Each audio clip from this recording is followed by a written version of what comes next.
welcome again to Affaircare's little series that we're doing that's helping your kids survive an affair. My name is Cindy Taylor. I'm one of the co-founders here at Affaircare, along with my husband David, who actually is quite an introvert and really does not like coming in front of the camera. Not that I really do, but I'll do it a little better than he does. Anyway, so here I am today for part 3 of our series, and our topic today is going to be some common pitfalls that parents make when they're trying to help their kids survive an affair, or a crisis in the kid's family. To just dive right in, there are several common pitfalls that I'm going to go over with you tonight.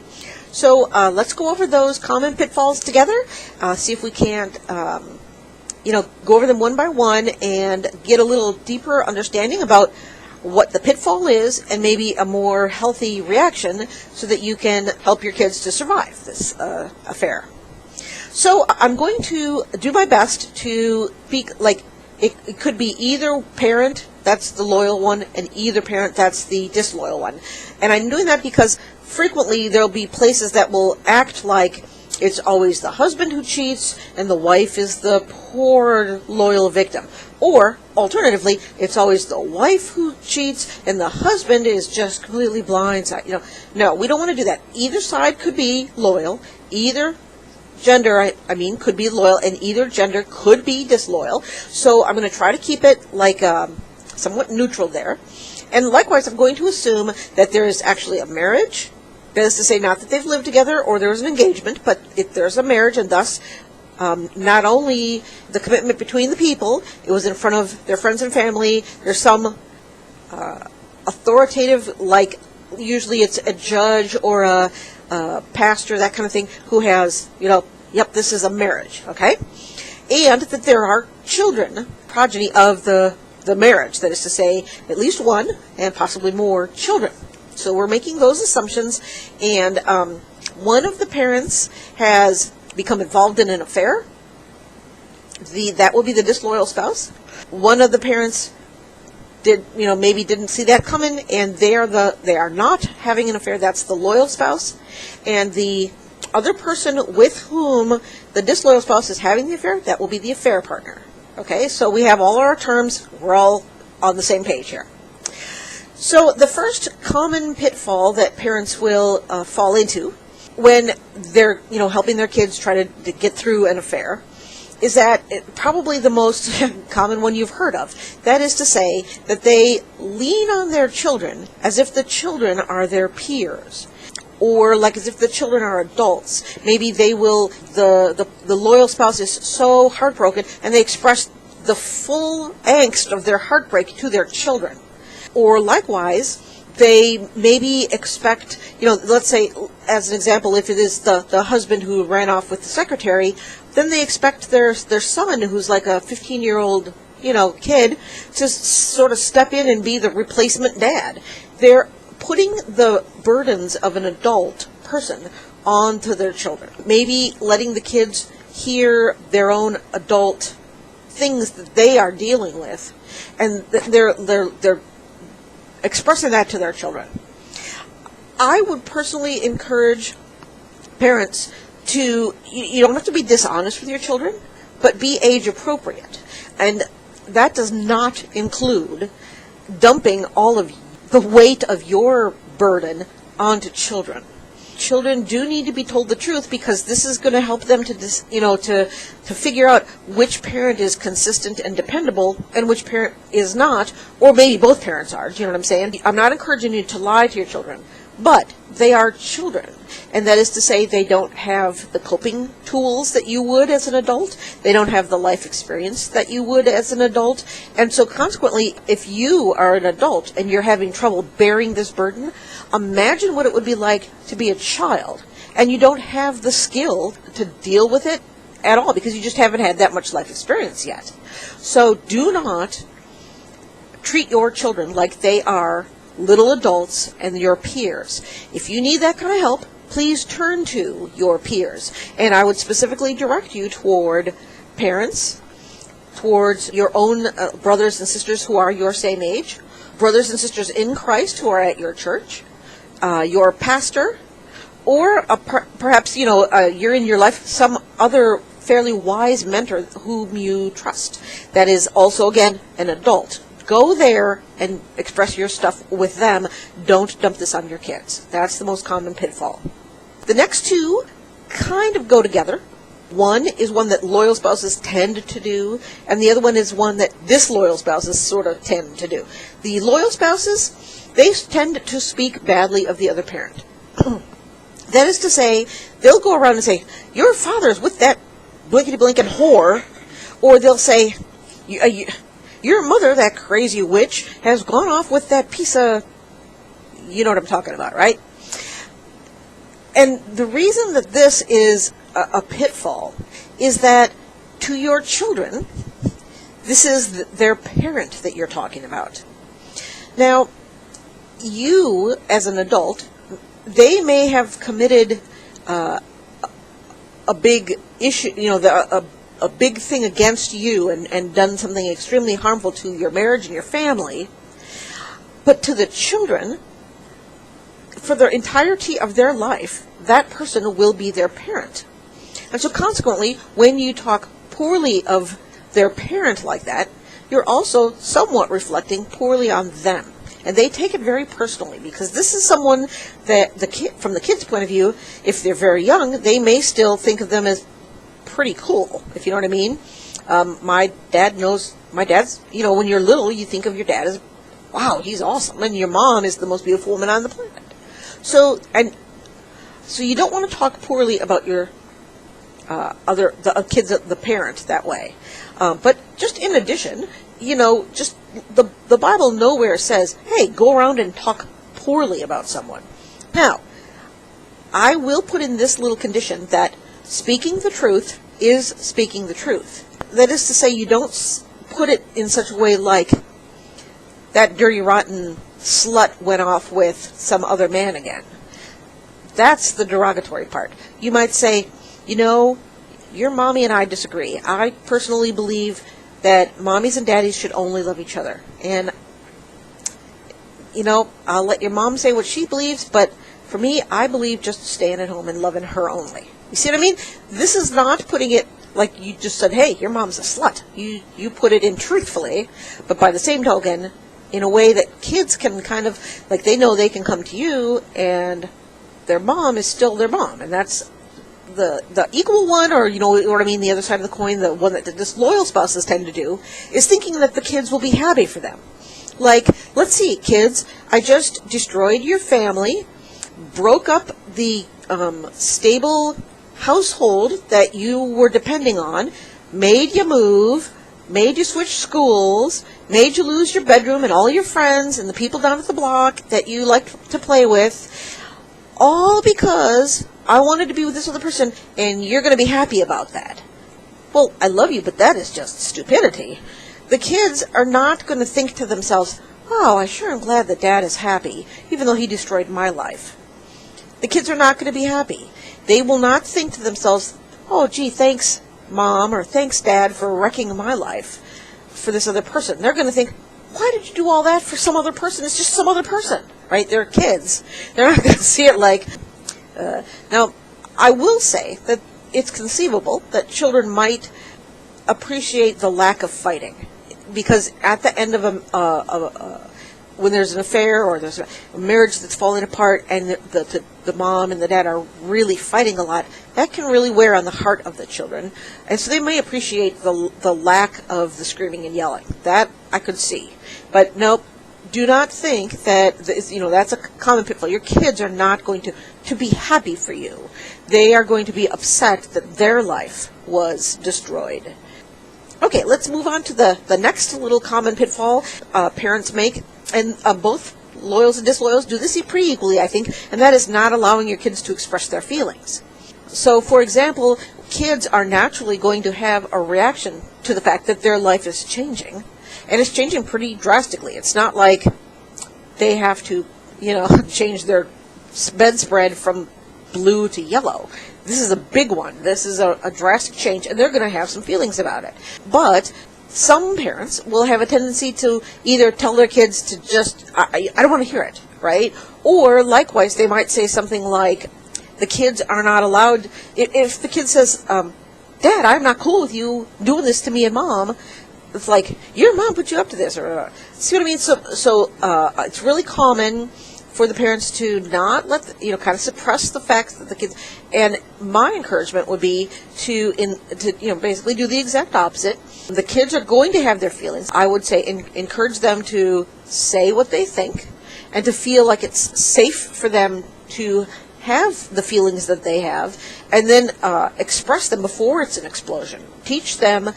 Probably best would be to teach them by your own example that you bring if something's not okay with you, bring it up before it becomes an explosion, and address it in a healthy way.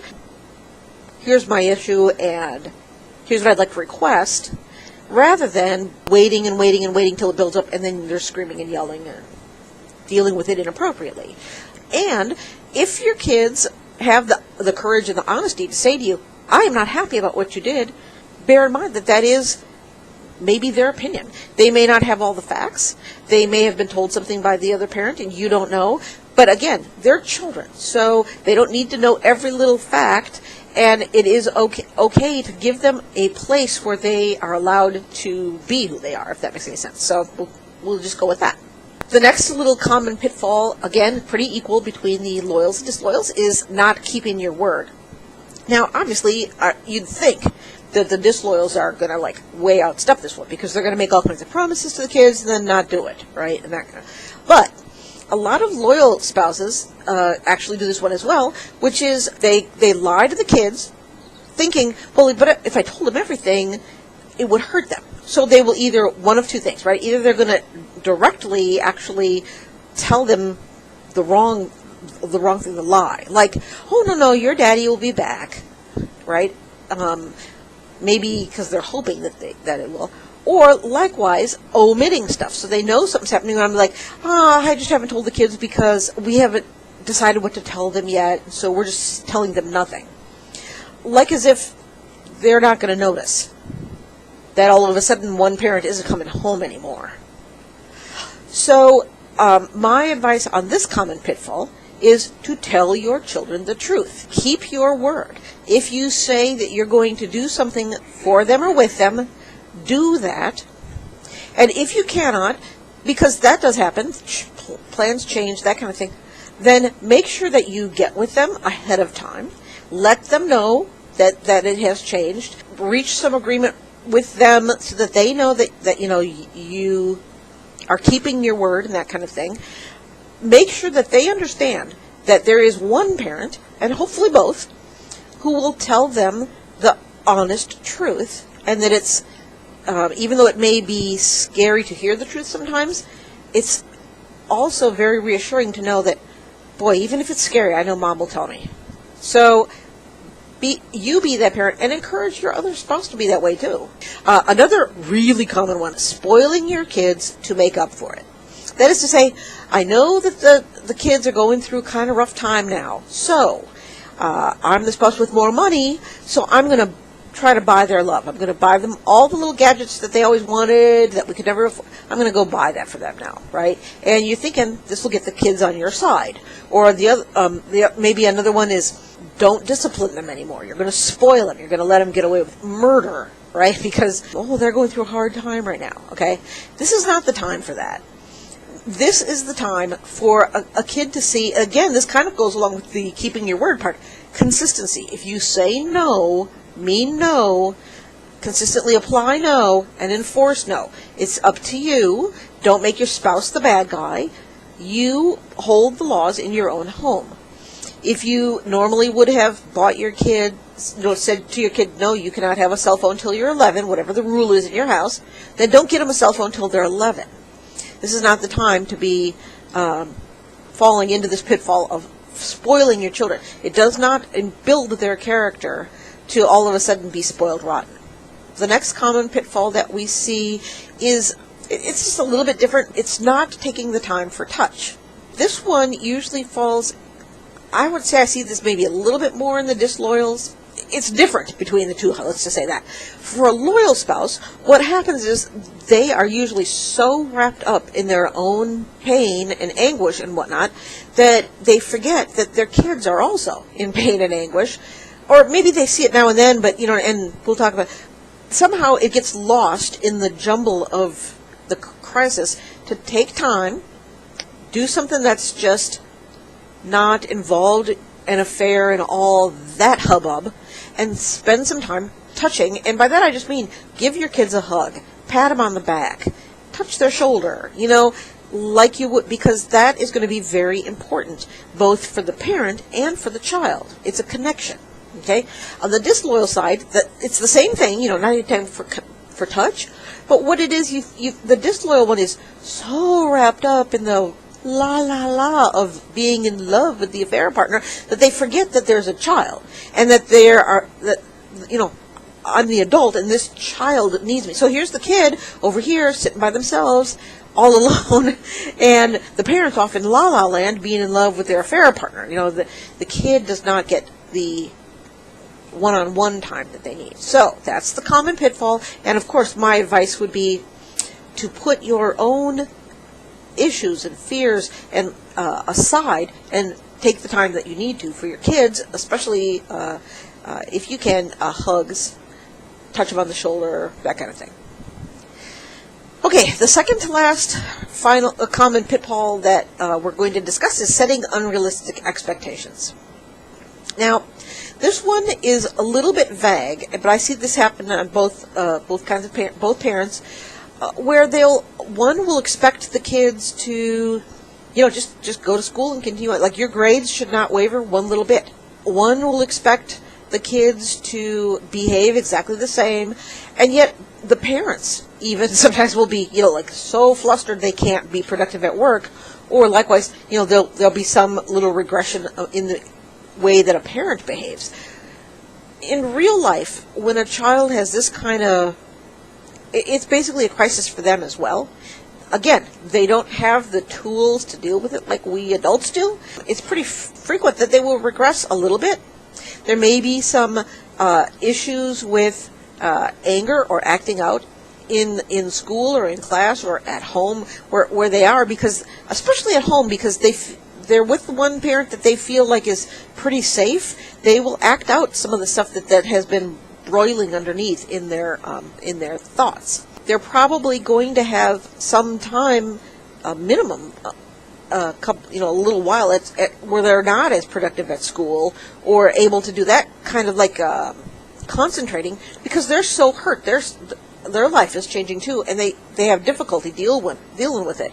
So in this instance, I would say your expectation would be, yep, I expect you to still behave in the sense of, you still don't expect you to lie, still don't expect you to cheat, still expect you to go to bed at 8 o'clock, still expect you to keep your room clean.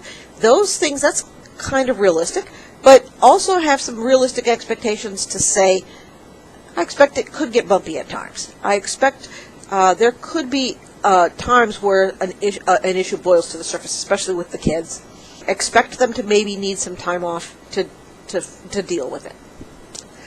Okay, and then the final common pitfall that I see with the parents is failing to pray for their children. Now, this one, to me, it kind of makes sense that the disloyal spouse would fail to pray for their children, because let's just say this. I would think the disloyal spouse, in order to be in the right place to pray for their children, would have to end their affair and get themselves right with God, get themselves right with their spouse, and then be praying with their children. You know what I mean? It's difficult to pray for your children when you yourselves are continuing to act in direct disobedience to God. I know a lot of people do try that. They say, well, I know that God has told me not to do this, but I'm going to do it anyway, and now I'm going to pray for my kids. Okay. I would say at that point, be obedient first, and then pray for your children. For the person who's the more loyal spouse, I would say this common pitfall is probably just, again, so involved in their own hurt and the crisis of it all that they forget to pray for their children, and they're crying out to God for their own pain. this pitfall, I would say please do speak out for your children. In Proverbs 31:8 is a great verse. It says, "Speak up for those who cannot speak for themselves." And might be a great instance, because when you're 5 and this is going on with your parents, you may not have even the verbal skills to know how to pray about this. How do you pray about a marriage when you don't understand marriage because you're 5, right? So pray for them. Intercede for your brokenhearted children. And specifically, I would ask the Lord to protect them from the sins that are going on with their parent. This stuff is going to affect them. There's not much you can do with that. The consequences of their parents' choice to sin is going to hurt them. But what the Lord can do is protect them so that they don't lose their faith, so that they continue to grow in the Lord, so that they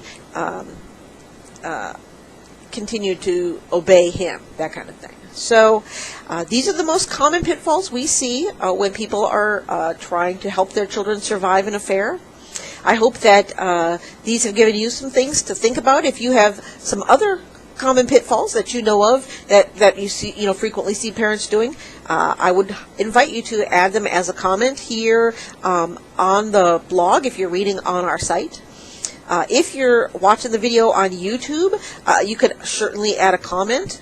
And finally, if you're listening on iTunes or Stitcher, shoot me an email. I'm at affaircare@gmail.com, and we welcome your emails and being in touch with you. So next week will be the final week of our little series on helping children survive an affair, and next week it's going to be letting God heal broken hearts. So we'll be discussing ways to allow God to heal not only, your broken heart, but also to heal the broken hearts of your children. So look forward to speaking to you next week. Hope you have a great week, and thanks for listening. Bye-bye.